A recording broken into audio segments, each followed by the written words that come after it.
এই মুহূর্তে দুই শালিক ধারাবাহিকের দর্শকদের মন কিন্তু একদমই ভালো নেই, কারণ আগামী 5ই মে থেকে দুই শালিক ধারাবাহিকের জায়গায় নতুন একটি ধারাবাহিককে দিয়ে দেওয়া হয়েছে।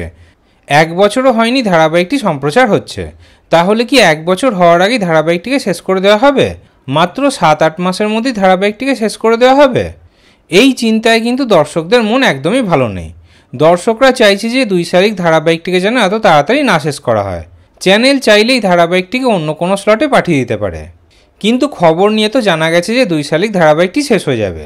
ওদিকে ধারাবাহিকের নায়িকা অভিনেত্রী তিতিক্ষা দাসও জানিয়ে দিয়েছেন যে ধারাবাহিকটি খুব শীঘ্রই শেষ হয়ে যাবে, তবে এক্ষুনি শেষ হবে না, মানে 4 মেই শেষ হবে না। আপনাদেরকে তো আগেই জানিয়ে দিয়েছিলাম যে দুই শালিক ধারাবাহিকটিকে 5ই মে থেকে একটি নতুন সময় দেওয়া হবে। এবার স্টার জলসার চ্যানেল শিডিউলে অফিসিয়ালি সেই বিষয় জানিয়ে দেওয়া হলো। আপনাদেরকে যেমনটা জানিয়েছিলাম তেমনটাই হলো। আগামী 5ই মে থেকে দুই শালিক ধারাবাহিকটি দর্শকরা নতুন সময় দেখতে পাবে। আগামী 5ই মে থেকে দুই শালিক ধারাবাহিকটি দেখা যাবে বিকেল 5টা স্লটে।